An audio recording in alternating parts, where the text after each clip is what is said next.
여러분 반갑습니다. 극단 까치노래 이영민 대표입니다.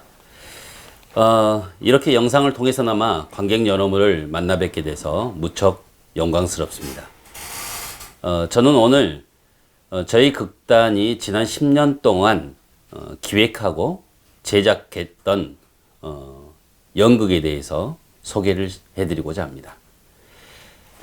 극단 까치놀은 1985년에 창단해서 지난 35년 동안 훌륭한 예술이 우리의 삶을 변화시킨다. 연극을 사랑하자는 구호 아래 순수 연극의 대중화, 레퍼터리 작품 발굴, 소극장 상설 공연 활성화, 그리고 프로듀서 시스템 구축과 지역문화 콘텐츠 발굴이라는 5대 핵심 목표를 세워 추진해가고 있습니다. 1985년 창단부터 1997년까지 광주를 주 무대로 활동했던 시기를 우리 까치노래 일기라고 본다면 1997년 서울대학로로 상경해서 2009년까지 활동했던 시기를 2기로 분류할 수 있습니다. 그리고 다시 활동 무대를 광주로 옮긴 2010년부터 오늘까지를 3기로 규정할 수 있을 것 같습니다. 오늘은 바로 3기, 즉 지난 10년간의 기간 동안 활동했던 내용을 중심으로 말씀드리고자 합니다.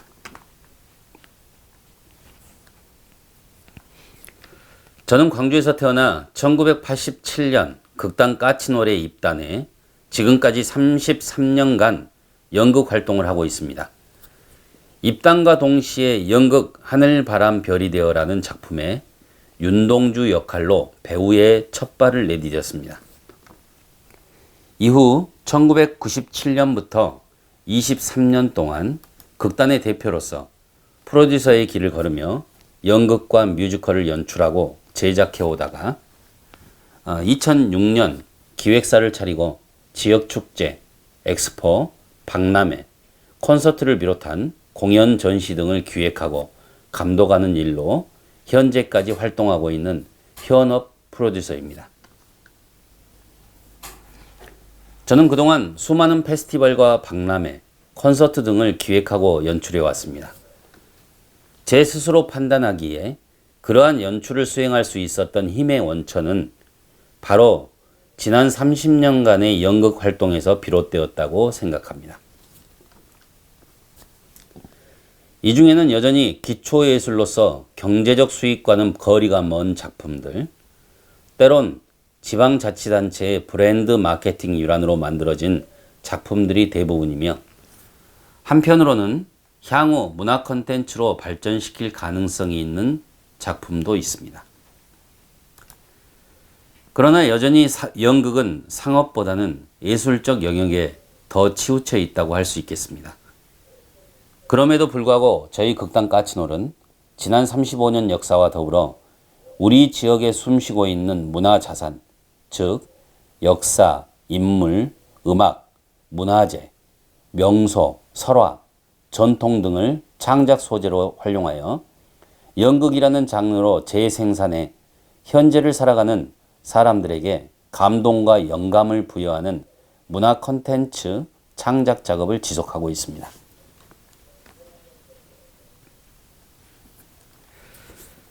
먼저 첫 번째로 소개할 작품은 2012년에 제작했던 연극 아버지입니다.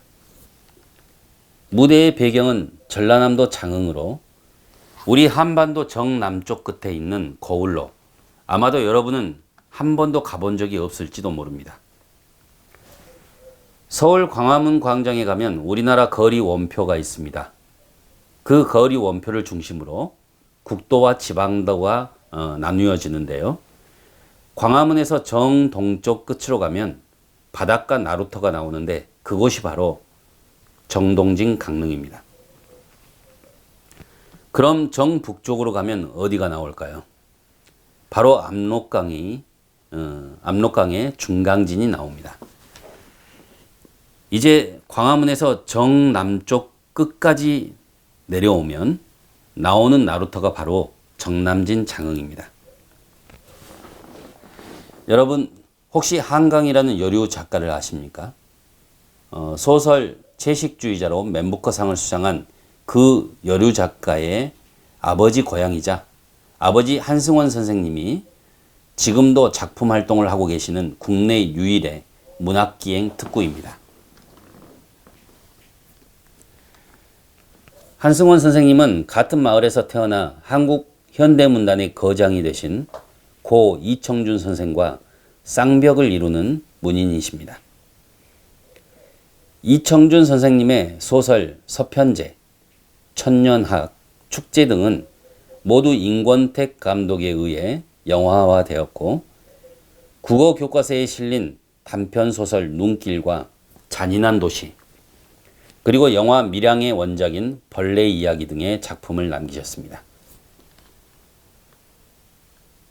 그리고 한승원 선생님은 이상문학상을 수상한 해변의 길손, 아재아재 바라아재, 목선, 해상 가는 길 등 무수한 명작을 발표하셨는데 유일하게 쓰신 희곡이 바로 아버지라는 작품입니다.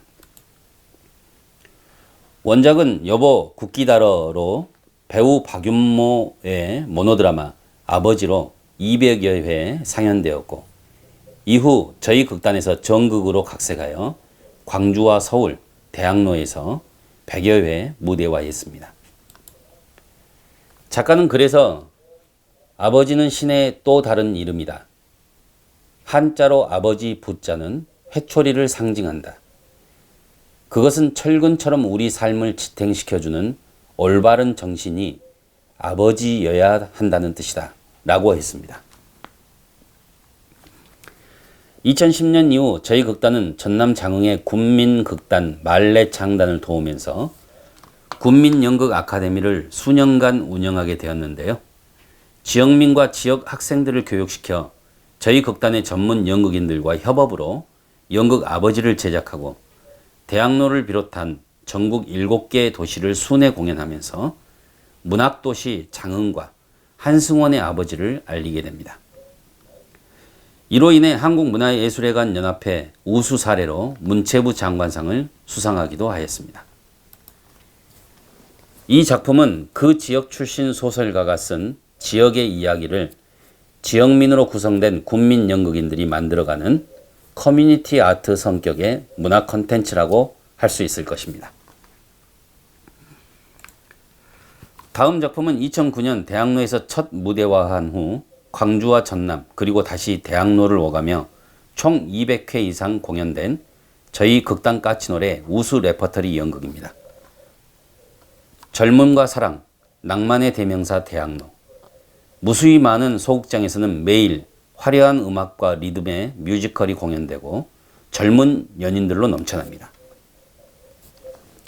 그러던 어느 날 연극인들이 파업을 하고 관객들의 발길이 끊기자 대학로는 흡사 폐허가 됩니다.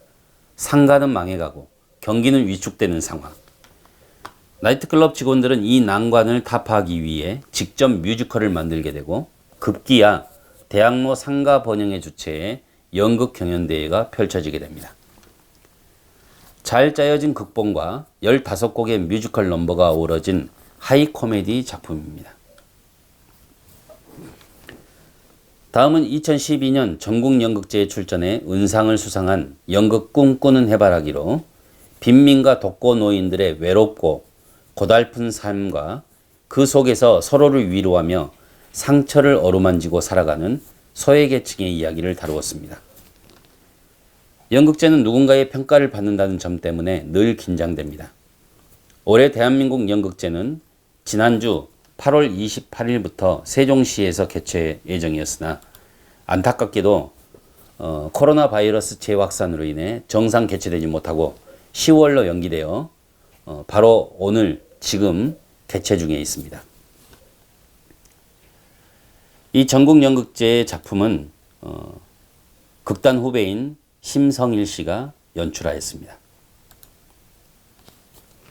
다음 작품 비언어 마스크 퍼포먼스 변두리 극장과 공중의 공원은 무언극이면서 가면극입니다. 제 석사 논문의 주제이기도 합니다. 논문 제목은 가면의 연극성 연구를 통한 실제 현대 가면극 마킷이 제작인데요. 저는 한국인, 특히 호남인의 얼굴 연구를 통해 몸짓과 소리, 호흡의 특징을 발견해내고 전형적인 한국인 얼굴의 특성을 가면에 대입해 12가지의 캐릭터를 개발했습니다. 인간인 것 같기도 하고 아닌 것 같기도 한 세상에 존재하지 않는 새로운 인종을 창조하기 위해 얼굴 근육에 왜곡을 줘서 사뭇 우스꽝스러운 신인류 마키시를 창조해냈습니다. 가면을 영어로 마스크라고 하죠. 마스크는 단순히 얼굴을 가리는 물건이라는 의미를 가지고 있지만 중앙아프리카의 원주민들은 가면을 쓰면 그 순간 조상의 영혼이 몸속에 들어와 조상의 정령과 소통할 수 있다고 믿었습니다. 그래서 그들은 마스크가 아니라 주술적 의미를 내포한 마키시라고 부릅니다. 가면을 쓰는 행위는 나를 감추기 위함이 아니라 나의 내면을 드러내기 위함입니다. 인간은 가면을 썼을 때 본인도 몰랐던 초인적인 능력을 발휘합니다. 마치 배트맨이나 스파이더맨처럼죠. 어쩌면 현대인들이 자주 애용하는 선글라스도 일종의 마스크라고 할 수 있을지 모릅니다. 이후 아시아 문화의 전당 레지던시 프로그램으로 호남인의 얼굴 연구와 몸짓의 특징을 발견, 기록하고 심포지움을 병행한 학술적인 작업을 수행하기도 했습니다. 2013년 연극 돼지 사냥에 이은 2015년입니다. 영국의 작가 로버트 루이스 스티븐슨의 모험 소설인 보물섬을 가족 뮤지컬로 제작했습니다. 매년 5월 어린이와 가족들을 위한 저희 극단의 레퍼터리 작품입니다. 애꾸는 실버와 앵무새, 그리고 주인공 짐 소년을 기억하시죠? 로버트 루이스 스티븐슨은 모험 소설인 보물섬을 집필했고 또한 아주 유명한 뮤지컬의 원작 단편 소설도 발표했는데요. 혹시 어떤 작품인지 아시겠습니까? 전 세계적으로 크게 성공한 뮤지컬이죠. 바로 뮤지컬 지킬 앤 하이드입니다. 영국 스코틀랜드 출신의 이 작가는 색깔이 다른 이 두 작품을 통해 스코틀랜드가 자랑하는 인물이 되었습니다. 드디어 저희 극단 까치노래 창단 30주년 기념 공연으로 전 단원들이 의기투합, 모두가 삭발하고 열연한 연극 그것은 목탁구멍 속의 작은 어둠이었습니다의 포스터와 보도사진입니다. 저는 작품에서 현실에서 겪은 고통과 내면의 갈등으로 번뇌하는 도법 스님 역으로 출연했었는데 오른쪽이 제 모습입니다. 승복과 삭발한 모습이 잘 어울리나요? 창단 30주년을 기념하기 위해 초창기 동인제 극단으로 출발했던 당시에 창단 멤버들이 함께 모여 열정과 의기로움을 가장 잘 표현할 수 있는 작품을 고르다가 삼성문예상을 수상했고 백상예술대상과 동아연극상을 수상한 스테디셀러 연극을 선택했습니다. 증심사 주지스님인 영광스님 입회하에 언론사 문화부 기자들을 초청한 상태에서 삭발식을 거행하고 연극을 무대에 올렸습니다. 광주 불교방송국 개국 20주년을 기념하고 극단 까치놀 30주년을 취재하기 위한 수많은 언론사의 관심과 긍정적인 보도에 힘입어 성공했던 연극으로 평생 오래도록 기억에 남을 작품입니다. 모든 단원들이 삭발을 한 가운데 연출을 맡은 김영록 연출은 혼자만 유일하게 삭발을 하지 않았습니다. 다음은 2016년 작품입니다. 먼저 소개할 작품은 고려 인종의 비로 세 아들이 모두 고려 왕이 된 어쩌면 비운의 왕비였던 전남 장흥 출신 공해태후의 설화를 바탕으로 만든 역사극입니다. 지금도 장흥에 가면 청관산 아래 아지소라는 연못이 존재합니다. 언니의 꿈을 사서 왕비로 간택된 태후와 동생에게 비단과 맞바꿔 팔아버린 꿈 때문에 연못에 뛰어든 언니의 슬픈 설화가 한 송이 연꽃으로 피어 있을 것입니다. 고려 인종은 고려 17대 황제로 공해태우와 금슬이 좋았습니다. 그는 태우의 고향 정한현을 부로 승격시키고 길게 흥하라는 뜻의 한자 장흥을 고을 이름으로 하사합니다. 여기서 고려 인종의 외할아버지 이자겸은 왜 전라도 변방 시골 마을의 처자를 비로 간택했을까요? 여러 설이 있습니다만 오래전부터 장흥과 나주 지역은 중국에서 넘어온 한자 문화권의 세 성씨가 집성촌을 이루고 살았는데 그들이 바로 장흥 위씨, 백씨, 나주 임씨입니다. 그리 권력이었던 당시 이들은 한자를 쓰고 읽을 줄 아는 토호 세력으로 중앙정부에서는 항상 위협적인 존재였을 것입니다. 그래서 그 지방의 자식을 비로 책봉하고 견제했을 가능성이 높습니다.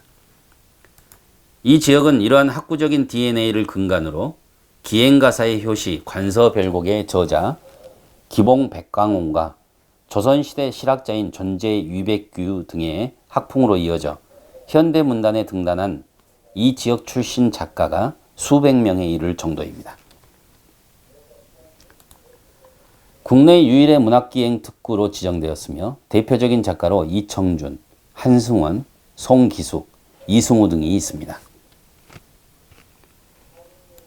이 작품 역시 지역문화 소재인 설화와 지명의 유래를 기반으로 스토리텔링을 통해 연극으로 만들었고 향후 연극 3부작이 완성되면 이를 바탕으로 드라마나 영화 등으로 크로스미디어 스토리텔링을 할 예정입니다. 다음 작품은 신로미오와 줄리엣입니다. 이 작품은 여러분도 잘 아시다시피 윌리엄 셰익스피어의 비극으로 이태리의 베로나를 배경으로 몬테규가의 로미오와 캐플리카의 줄리엣의 운명적인 사랑과 비극을 다룬 희곡입니다. 그런데 저희 극단은 이 원작의 시대와 장소를 달리 각색해서 현재 광주에 있는 전통시장인 송정역 시장을 배경으로 떡집 아들 노민호와 빵집 딸 주리에의 사랑 이야기로 탈바꿈시켜 지역의 관광형 전통시장을 브랜딩하고 지역문화 콘텐츠를 발굴하는 차원에서 만들었습니다. 다음은 연극 동화의 관입니다. 이 작품은 일본 동화인 은혜 갚은 학을 극작가 요코우치 켄스케가 희곡으로 각색한 작품으로 저희 극단이 제작해서 김영록 연출로 2016년 북해도 삿포로 국제연극제에 참가하여 특별 작품상을 받은 연극입니다. 일본의 동화를 토대로 일본 극작가가 쓴 작품을 한국 극단이 만들어서 작품상까지 수상했으니 극단 단원들의 자부심이 대단했습니다. 11월 초에 갔었는데 연일 한방눈이 내렸던 기억이 생생합니다. 일본의 소극장 문화에서 가장 부러운 부분이 있었는데요. 그것은 인구 200만 명의 도시에 소극장만 80여 곳이나 있는데 사전 예약 문화가 정착되어 있어 공연 20분 전까지 썰렁했던 극장이 순식간에 객석을 다 메운 관객들로 놀라웠습니다. 또한 이분들의 대다수가 50세 이상의 시니어 계층이라는 것이 너무 부러웠습니다. 다음 작품은 2016년 제가 광주국제평화연극제 예술감독을 할 당시에 평화연극제 주제공연으로 출품한 참가작품으로 남아프리카 공화국 흑인 인종차별 문제를 고발한 연극 일어나라 알버트입니다. 원작은 우자 알버트로 남아프리카에서 흑인들이 당한 인종차별과 사회 모순을 풍자한 작품입니다. 배우인 봉기니와 가수인 펄씨가 버스 여행 중 예수의 재림에 대한 열띤 논쟁을 듣고 구성한 작품으로 국내 초연은 1985년 저희 극단이 창단했을 때네요. 바로 기국서 연출 송승환, 기주봉이 출연하여 호평을 받은 작품입니다. 또한 같은 해 뮤지컬 시간회를 제작하기도 했습니다. 이 작품은 대구 뮤지컬 페스티벌 딤프에서 최우수상을 받은 작품으로 전국 오디션을 통해 배우들을 선발하고 3개월간 합숙을 하며 무대화했던 작품입니다. 만약 여러분은 타임슬립을 해 과거로 돌아갈 수 있다면 어떤 선택을 할까요? 여러분에게 시간은 무슨 의미인가요? 누구에게나 되돌리고 싶은 시간이 있습니다. 우연한 기회에 과거로 돌아갈 수 있는 시기를 갖게 된 네 남녀의 이야기를 다루었습니다. 오른쪽 사진의 맨 앞에 있는 홍재희 배우와 김다솜 배우는 대학로에서 롱런하고 있는 뮤지컬 김종국 찾기에서 최근 주인공 그 여자, 그 남자 역으로 활동하기도 했습니다.